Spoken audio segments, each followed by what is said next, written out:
Quero convidar vocês a abrirem suas Bíblias em Apocalipse. Estamos no capítulo 21, finalzinho do capítulo 21, e vamos, assim Deus permitindo, também entrar nos primeiros versículos do capítulo 22. Ou seja, estamos já no finalzinho do livro de Apocalipse. Estamos estudando a série de pregações, Revelações de Cristo para a sua igreja. E eu quero ler então com os irmãos Apocalipse 21, versículo 22. Em diante, iniciando também para o capítulo 22. Diz assim o texto da palavra de Deus: Não vi nenhum santuário na cidade, porque o seu santuário é o Senhor, o Deus Todo-Poderoso e o Cordeiro. A cidade não precisa do sol, nem da lua, para lhe dar claridade, pois a glória de Deus a ilumina, e o Cordeiro é a sua lâmpada. As nações andarão mediante a sua luz, e os reis da terra lhe trazem a sua glória. Os seus portões jamais se fecharão de dia, pois nela não haverá noite. E lhe trarão a glória e a honra das nações. Nela não entrará nada que seja impuro, nem o que pratica abominação e mentira, mas somente os inscritos no livro da vida do Cordeiro. Então o anjo me mostrou o rio da água da vida, brilhante como cristal, que sai do trono de Deus e do Cordeiro. No meio da praça da cidade, e de um lado e do outro lado do rio, está a árvore da vida, que produz 12 frutos, dando o seu fruto de mês em mês. E as folhas da árvore são para a cura dos povos. Nunca mais haverá qualquer maldição. Nela estará o trono de Deus e do Cordeiro. Os seus servos o adorarão e contemplarão a sua face, e na sua testa terão gravado o nome dele. Então já não haverá noite. Não precisarão de luz de lamparina, nem da luz do sol, porque o Senhor Deus brilhará sobre eles, e reinarão para todo o sempre. Vamos orar mais uma vez. Senhor, é bom nós termos esse tempo agora para lermos a Tua palavra e ficarmos imaginando aquele lugar que o Senhor está preparando para aqueles que creem em Teu nome. O lugar que podemos chamar de céu, podemos chamar de Nova Jerusalém, o lugar onde aqueles que creem no Senhor vão estar. Nós podemos ter a certeza de que o Senhor governa todas as coisas e que tem algo muito especial, além do que podemos imaginar, para aqueles que creem no Senhor. Nos ajude, ó Deus, entendermos mais algumas verdades desse texto, também aqui destacarmos alguns princípios para a vida cristã, de encorajamento, de desafio, e que o Senhor seja, acima de tudo, adorado por todos nós que aqui estamos, por meio desse culto que estamos oferecendo ao Senhor. No nome de Jesus, o Cordeiro, que morreu para nos salvar, é que nós oramos. Amém. O Deus Todo-Poderoso, Ele está preparando um lugar para todos aqueles que creem no Cordeiro. Essa é a verdade que nós começamos a trabalhar no último sermão, aqui no capítulo 21, e nele nós falamos sobre 4 aspectos que esse novo lar apresenta. Nós falamos sobre o aspecto da superioridade dessa cidade santa, que não tem cidade que possa ser comparado a ela, que a grande Babilônia, entre aspas, ela não vai prevalecer, ela vai ter o seu fim, mas a cidade do Senhor, ela vai prevalecer. Também vimos a sua origem.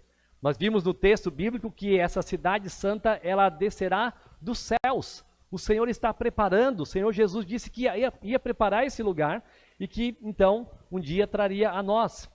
Nós vimos também uma beleza inimaginável, aquela descrição com pedras preciosas, com ouro e tanta beleza naquela cidade, que nós não conseguimos entender o quão belo será. E também vimos o aspecto da unidade do povo de Deus. Lá estarão todos aqueles que creem no Senhor Jesus. Sejam judeus, sejam crentes que formam a igreja, os 2 povos estarão presentes e unidos para todo sempre. Hoje, nós vamos continuar com esse texto, falando sobre a essência especial da cidade santa. Há uma essência aqui singular, ou seja, nós não podemos apenas imaginar a beleza e desejar estar lá pela beleza em si. Sim, será uma cidade incomparável, muito melhor do que qualquer cidade que você possa imaginar. Muito, mas muito melhor que Manaus, para você ter ideia, né? Muito, mas muito. Coloca aí tantas outras vezes aí a palavra. Mas não é pela beleza em si. Nós temos que imaginar aquele lugar que nós estaremos com o Senhor, não pela beleza, mas pensar no aspecto da relação que teremos com o próprio Deus, contemplando a sua glória, estando presente dele, sem qualquer presença do pecado. Então será algo incomparavelmente superior a qualquer experiência que nós já venhamos a ter experimentado aqui neste mundo. Portanto, podemos dizer que a contemplação pela fé da cidade santa é a fonte de encorajamento para o povo de Deus e também de incentivo à maior admiração do Deus Todo-Poderoso. Quando nós contemplamos essa cidade santa, nós somos encorajados e nós somos desafiados a crescermos na nossa admiração deste Deus que tem tudo sob controle e que espera então um dia juntar todo o seu povo lá, na sua presença. Então vamos pensar nessa noite em 4 elementos dessa essência da cidade santa. O primeiro aspecto que eu quero chamar aqui, o primeiro elemento, é a presença da glória de Deus. Note o versículo 22 do capítulo 21, finalzinho do capítulo 21. Não vi nenhum santuário na cidade, porque o seu santuário é o Senhor, o Deus Todo-Poderoso, e o Cordeiro. A cidade não precisa do sol, nem da lua para lhe dar claridade, pois a glória de Deus a ilumina, e o Cordeiro é a sua lâmpada. A cidade santa, ela terá tudo perfeito. E mesmo com a ausência, porque é isso que João está apresentando aqui, mesmo com a ausência de santuário, mesmo com a ausência do sol e da lua, ainda será um ambiente perfeito. Por quê? Porque a ausência destes elementos, como o templo, o santuário, o sol e a lua, faz com que a glória de Deus seja evidenciada, mais destacada. Ou seja, tira aquilo que é belo, tira aquilo que é importante aos olhos humanos e, olha, Deus vai cobrir isso. O sol é belo, a lua é muito bela, o templo, especialmente pensando no templo do Antigo Testamento e a esperança que o povo de Israel tinha de estar diante daquele templo, aquele lugar, olha, ele pode ser belo, mas não vai ser necessário lá naquela cidade, a cidade santa. João observou então que a cidade será desprovida desses elementos, mas isso faz com que a glória de Deus seja magnificada para todos aqueles que ali estiverem presentes. Não terá santuário, por exemplo. Ou seja, não haverá mais a necessidade de se buscar um lugar específico para adorar a Deus. Era principalmente a mente judaica que estava sendo trabalhada aqui, porque os judeus esperavam ter a experiência de uma vez estar em Jerusalém, ou algumas vezes no ano aparecer por lá, e quem não estava naquela cidade tinha que fazer algumas peregrinações. Outros podiam estar esperando ter aquele privilégio de poder chegar naquele lugar e levar o seu sacrifício para acertar suas contas com Deus. Mas não haverá necessidade de um templo. Deus poderá ser adorado em todo lugar, sem necessidade de um lugar específico, como já é nos dias de hoje. Hoje, nos dias que nós vivemos, nós não precisamos adorar a Deus unicamente em um certo templo. A nossa adoração pode ser contínua durante todos os dias, e deve ser.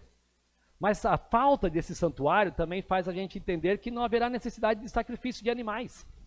Por quê? Porque Cristo é o Cordeiro perfeito, o Cordeiro de sacrifício perfeito, e assim não há mais necessidade. Veja o que diz Hebreus capítulo 10. Leia comigo Hebreus capítulo 10, versículo 10 em diante. Hebreus capítulo 10, versículo 10 até o 14. Diz assim: nessa vontade é que temos sido santificados, mediante a oferta do corpo de Jesus Cristo, uma vez por todas. Ora, todo sacerdote se apresenta, dia após dia, para exercer o serviço sagrado e oferecer muitas vezes os mesmos sacrifícios, que nunca jamais pode remover pecados.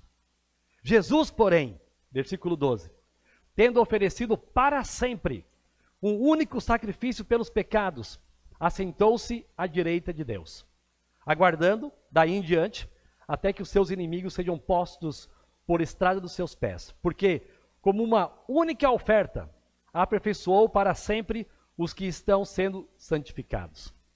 Cristo é o Cordeiro perfeito.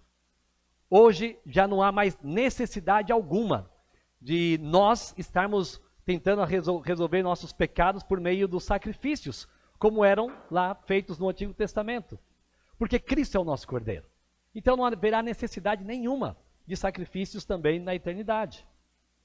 Lá também não terá sol, não terá lua. Por quê? Porque o versículo 23 diz que a glória de Deus ilumina a cidade santa. O Cordeiro é a sua luz, é a sua lâmpada. Não haverá necessidade de outra fonte de luz. A beleza, a claridade do nosso Deus, do Cordeiro, que é o Senhor Jesus, serão suficientes para toda a beleza daquela cidade. A cidade santa, de certa forma, ela será uma extensão do que podemos chamar de Santo dos Santos. Para isso você tem que entender algumas questões, trazendo à sua memória, do que era o Santo dos Santos no tabernáculo e também no templo que o povo judeu havia construído. O que era o templo, ou melhor, aquele lugar chamado Santo dos Santos? Vale a pena estar na escola dominical para não esquecer desses assuntos, né? Para conhecer muito bem esses assuntos. Mas o tabernáculo ele tinha uma área que era chamada de átrio, ou seja, o pátio. Depois tinha um lugar santo. Depois desse lugar santo tinha o lugar Santo dos Santos, o Santíssimo Lugar, separado por uma cortina, um véu, que as pessoas, os sacerdotes, não podiam ter acesso àquele lugar. Só se podia chegar lá uma vez no ano, e aí o sumo sacerdote apenas.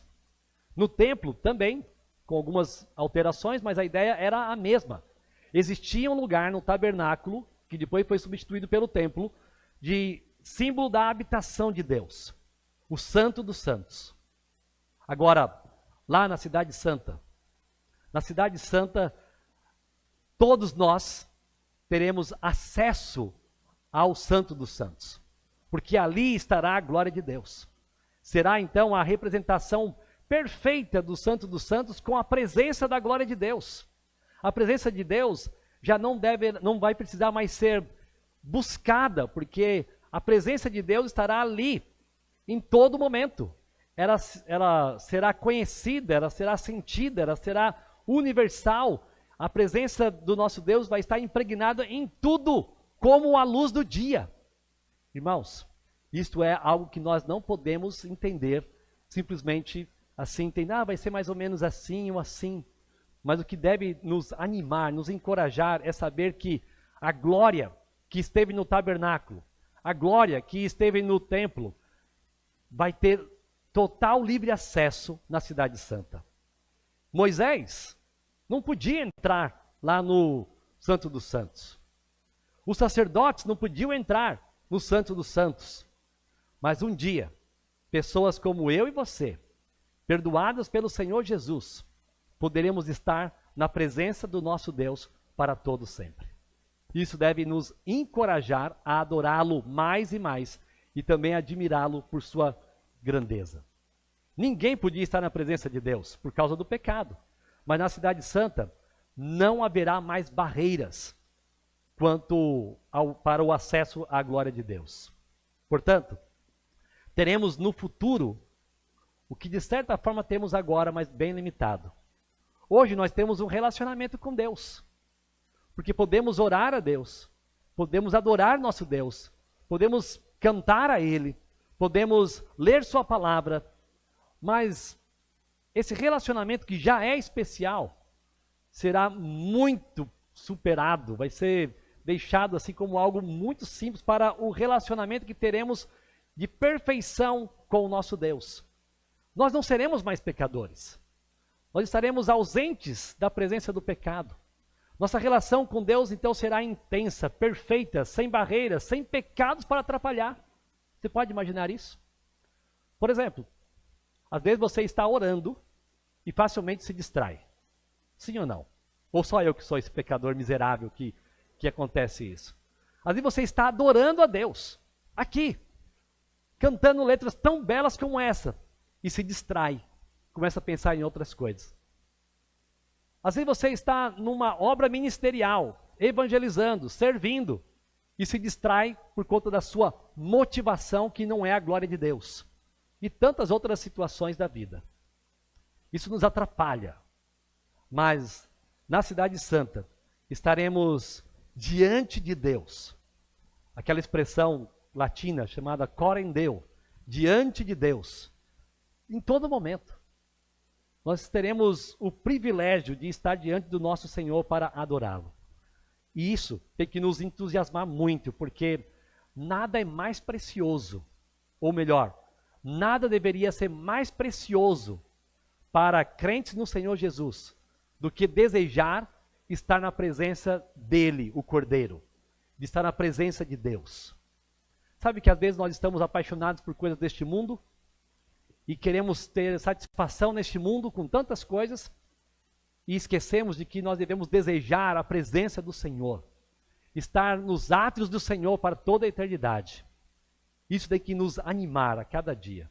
Viver diante de Deus é o dever de todos nós crentes. E, portanto, não devemos transferir a nossa apatia espiritual para circunstâncias ou pessoas. Eu parei de ir para aquela igreja porque tem isso. Eu estou fraco na fé por causa daqueles irmãos lá. Eu estou passando por isso e aquilo. Olha, tudo desculpa. A sua responsabilidade é pessoal, de querer estar com o Senhor e de desejar a presença dele para a sua vida. Então não transfira a culpa por sua apatia espiritual para pessoas ou circunstâncias. Deseje o Senhor e fale: o Senhor é a minha porção. Eu me satisfaço com Ele, eu desejo estar na presença dEle. Que isso te anime a adorar o Senhor, que isso te empolgue a adorar o grande Deus. Um segundo elemento desse texto, a respeito da essência da glória de Deus aqui da Cidade Santa, é a glória de Deus, a centralidade da glória de Deus. Tudo voltado para a glória de Deus. Veja aqui o texto, os versículos 24 a 27.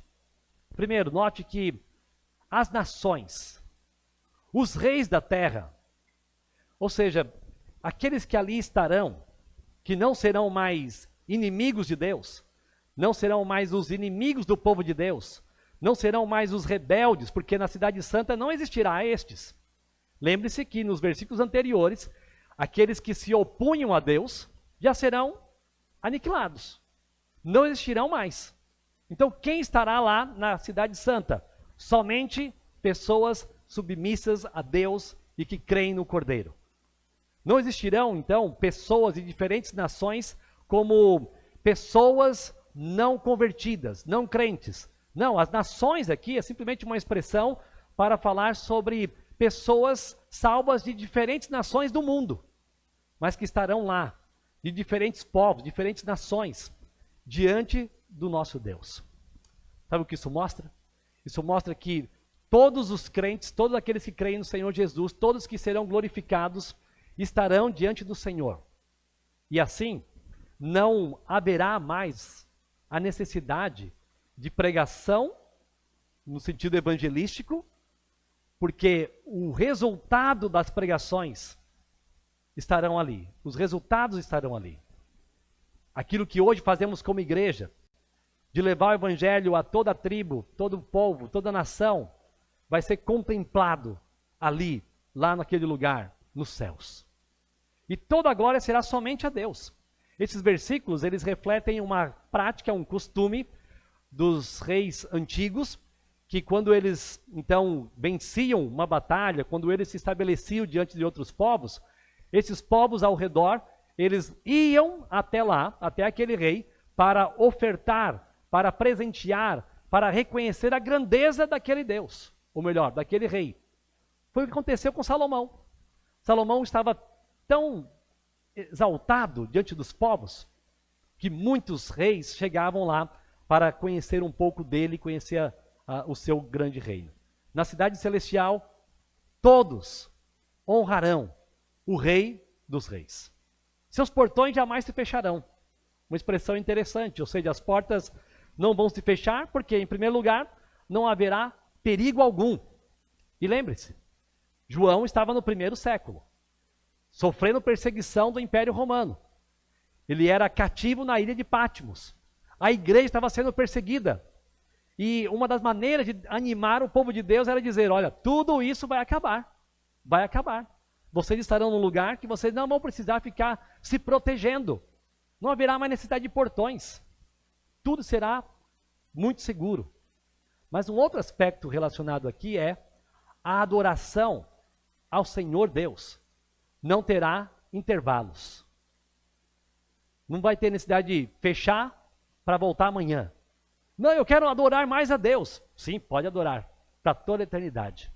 Porque você terá livre acesso a Deus. A adoração será contínua e em todo o tempo. Agora, como será isso? Mais uma vez, a gente fica imaginando. Mas uma coisa é uma boa provocação para nós. Quem não gosta de cantar e adorar a Deus aqui, vai ficar entediado então. Porque vai fazer isso para toda a eternidade. Agora, se você tem prazer nisso hoje, com todas as suas falhas e limitações, inclusive com as suas falhas vocais, né? Você vai ter um corpo glorificado, perfeito, que até a voz vai ser perfeita. Então se anime, você vai cantar ao Senhor, você vai adorar ao Senhor, você vai contemplar a sua grandeza para toda a eternidade. Agora, um ponto muito animador é que naquela cidade santa não entrará nada pecaminoso. Não é que vai ter gente de fora querendo entrar. Como já disse, ali, naquela cidade, só existirão salvos por Cristo Jesus. Todos glorificados já. Todos com corpos semelhantes ao de Cristo. Mas não estarão lá aqueles que o texto aqui tem apresentado. Sabe o que isso mostra? É que naquele momento que João estava apresentando as profecias do livro de Apocalipse para a sua audiência primária, era ainda uma oportunidade para que algumas pessoas não convertidas, para que alguns leitores, para que alguns ouvintes originais se arrependessem. Que eles entendessem que não vale a pena rejeitar a Cristo, porque estes não estarão lá na Cidade Santa. Então era uma certa advertência de João para aqueles que estavam ouvindo as revelações de Cristo que ele estava levando para as igrejas daquela época. O ponto é possível que você ainda, hoje, esteja ouvindo as mesmas mensagens a respeito da salvação em Cristo Jesus e ainda não tenha tomado uma decisão. E por que não? Por que você não se entrega a Cristo Jesus? Por que você ainda não reconheceu que é um pecador e que não tem como ser salvo sem Cristo? Estes que têm rejeitado o Senhor não estarão lá na Cidade Santa. Somente adoradores de Deus e do Cordeiro estarão lá. E somente os inscritos no livro da vida do Cordeiro. É o Cordeiro do Senhor, Cristo Jesus, que tira o pecado do mundo. Lembra de João 1:29?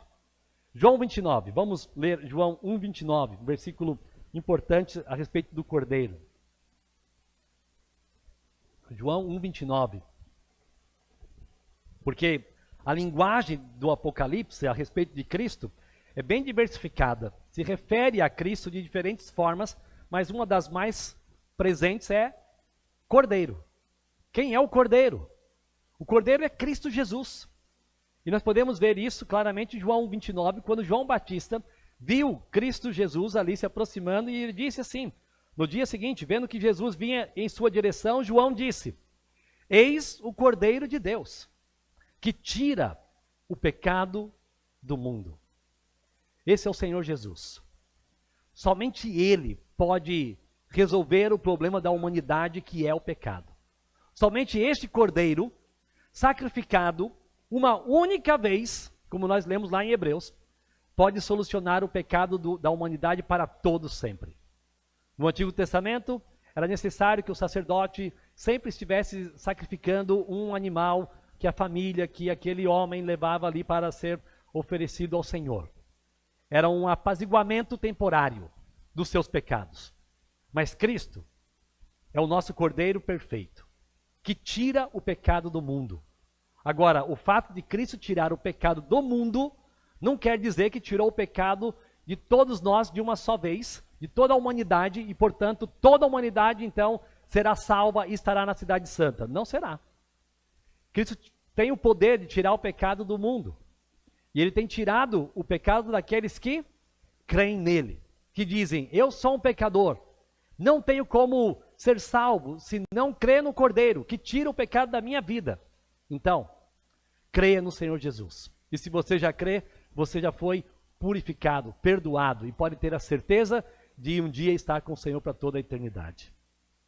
Aqui também notamos que é pela graça de Deus que nós um dia poderemos admirar o seu plano perfeito, nos detalhes.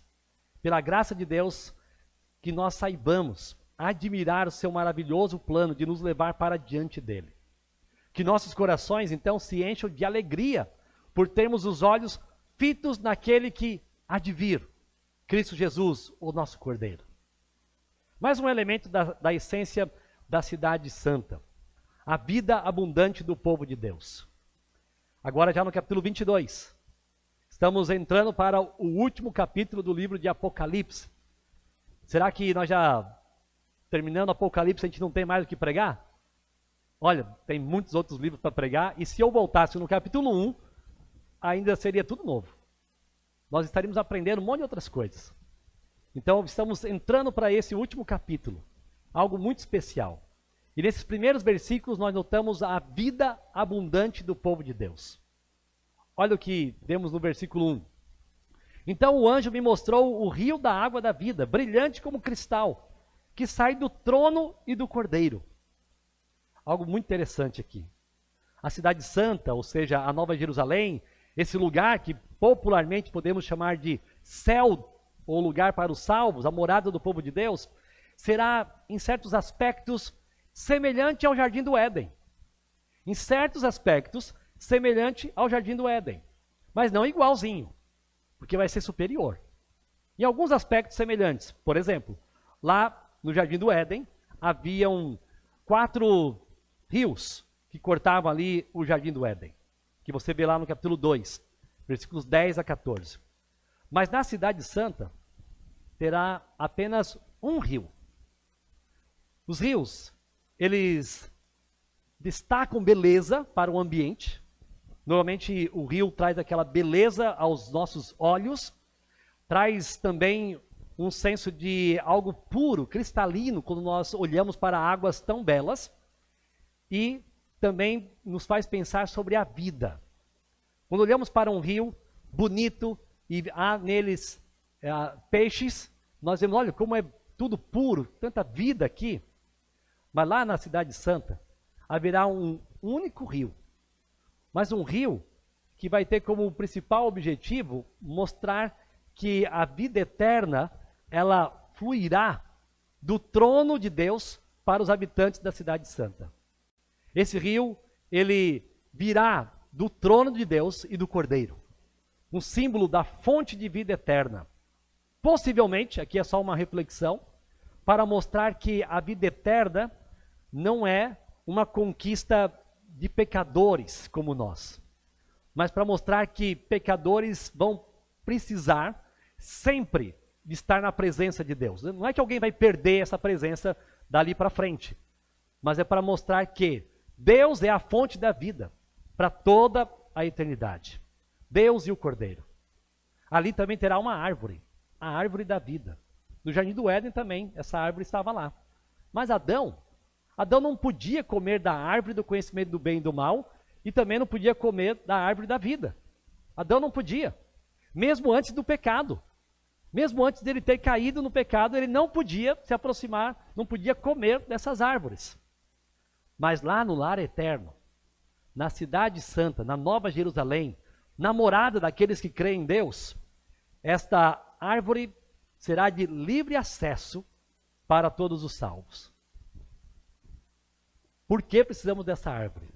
Para mostrar mais uma vez que nós não temos vida eterna em nós mesmos. É Deus nos dando o presente da vida eterna por meio de Cristo Jesus, e a árvore servindo assim simplesmente uma lembrança. A vida eterna vem das mãos do nosso Deus. Ele nos dá essa vida eterna. Não haverá maldição. No Jardim do Éden, capítulo 3, houve maldição por causa do pecado. Adão pecou, Eva pecou, e assim veio uma maldição. Eles foram expulsos do Jardim do Éden, não poderiam mais voltar lá. O jardim estava protegido pelos querubins, não podiam voltar mais ali, mas na Cidade Santa não haverá necessidade de proteção de querubins, porque nós teremos livre acesso a todas as áreas da Cidade Santa e não haverá mais maldição. Em outras palavras, Satanás já terá sido lançado no inferno. O pecado não será mais uma realidade para o povo de Deus. Deus terá feito novas todas as coisas. O pecado vai desaparecer da vida daqueles que creem em Cristo Jesus. A verdade é que o pecado expulsou o homem de um jardim, mas a graça leva ao homem ao paraíso eterno. O pecado expulsou o homem do jardim do Éden, mas a graça de Deus leva pecadores para a presença do Senhor no paraíso eterno. Essa morada será celestial, extremamente superior ao jardim do Éden. Não será apenas um retorno ao Éden, como Deus planejou.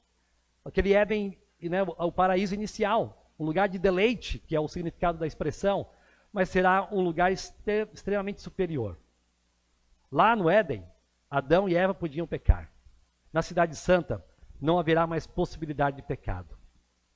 Lá no Éden, Deus aparecia ou falava com Adão em alguns momentos do dia. Na Cidade Santa, poderemos ouvir do Senhor em todo momento. Lá no Jardim do Éden, Satanás, o diabo, se fez presente na forma da serpente. Mas na Cidade Santa, ele nem se fará próximo, nem estará perto. Os crentes viverão então eternamente com o Senhor, inclusive na presença da sua glória.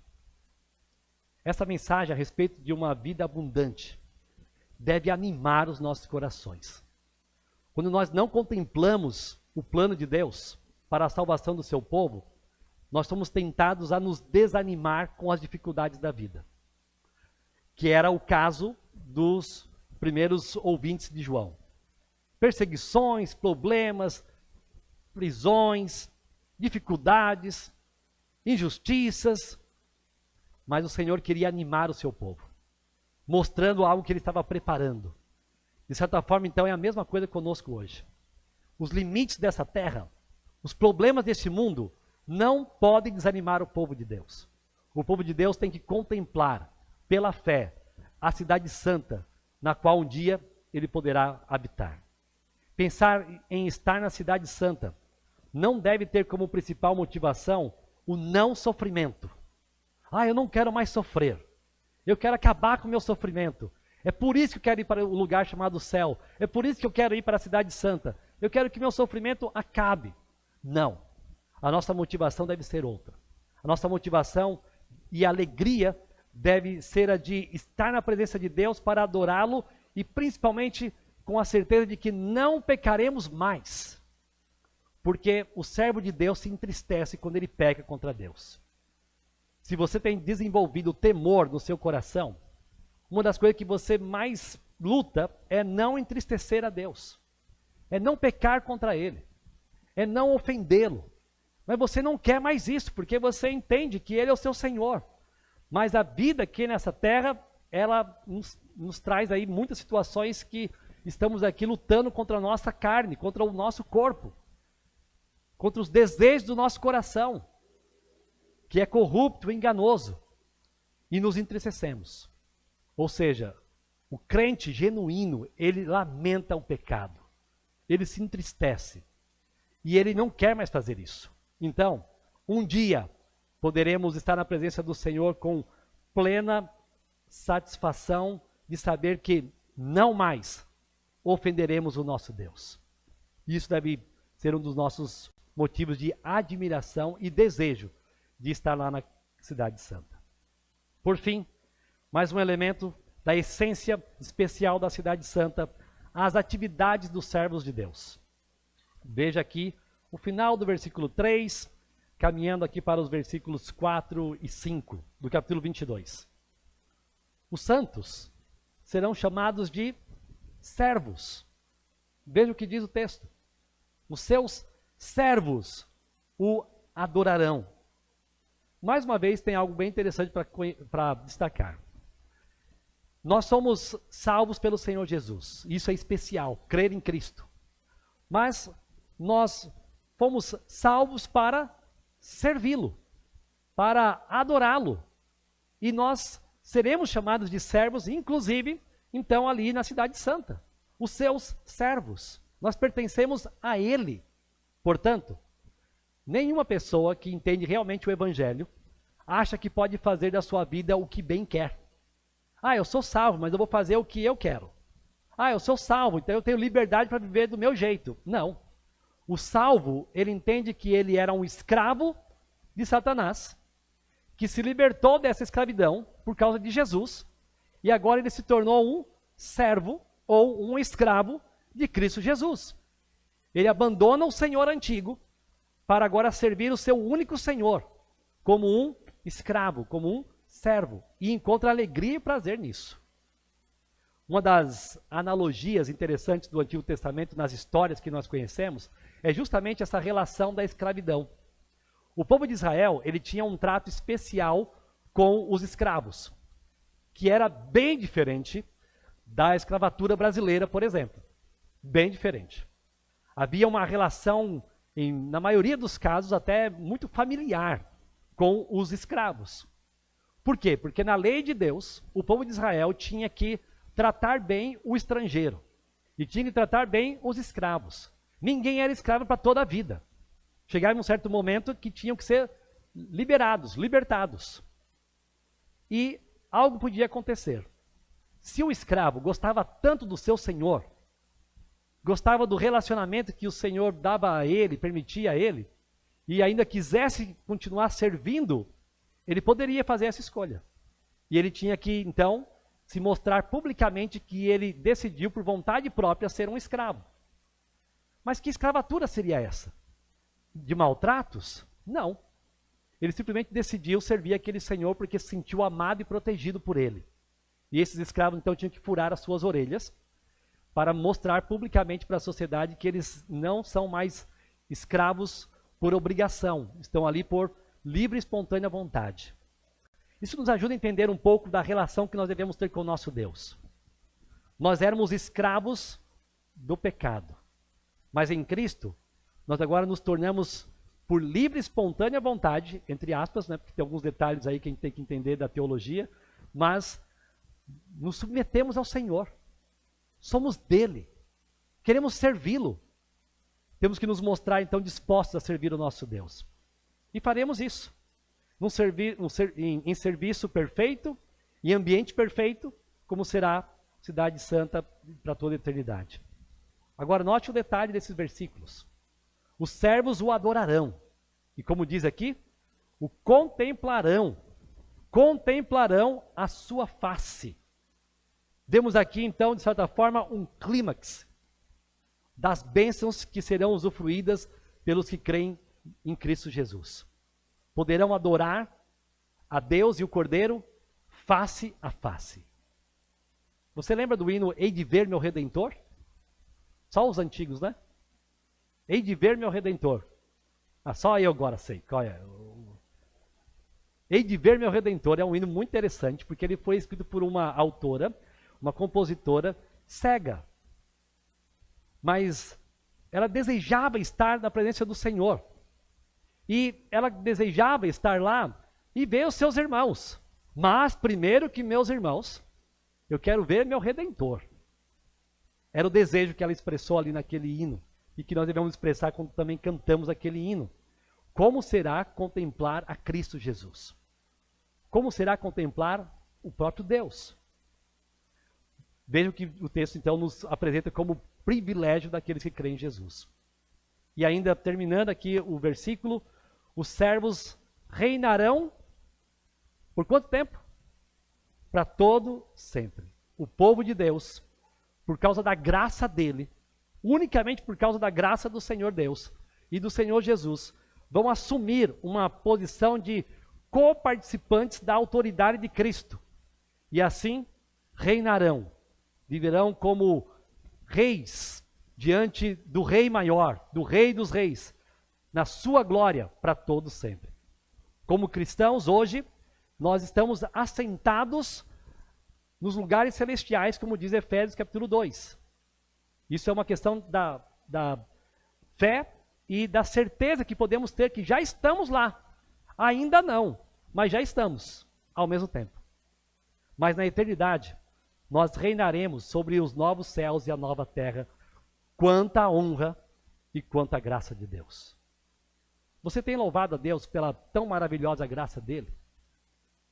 Você reconhece que como pecador não merecia nada disso, mas ainda assim estará diante do Senhor um dia, para toda a eternidade?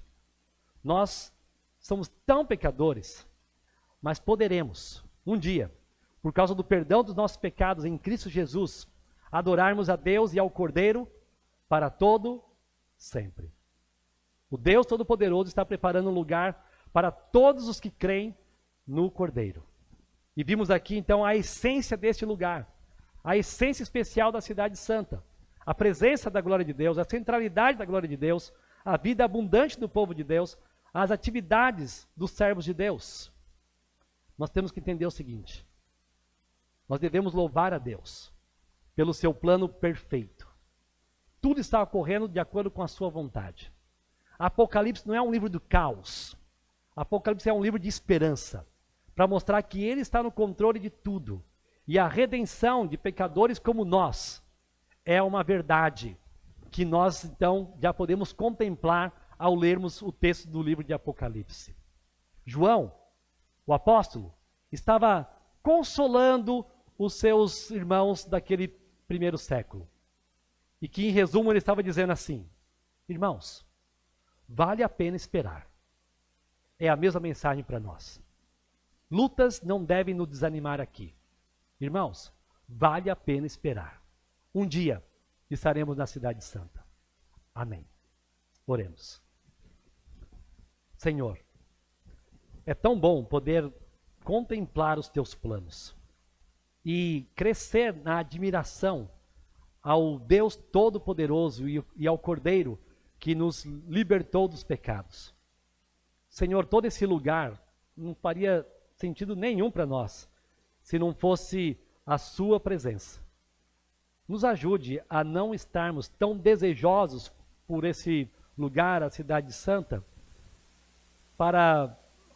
por uma questão de se livrar, de nos livrarmos dos problemas aqui deste mundo. Pai, sabemos que passamos por lutas aqui, que nos levam muitas vezes às lágrimas, mas que nós desejemos estar diante do Senhor para te adorar, para não pecar mais contra o Senhor, para contemplarmos a consumação de todos os seus planos perfeitos. Nos ajude a termos um coração sempre centralizado em Cristo Jesus e vivemos para a tua honra e para a tua glória já aqui neste mundo, esperando esse grande dia, esperando a sua volta, esperando o encontro com o Senhor Jesus nos ares. No nome dele que nós oramos. Amém.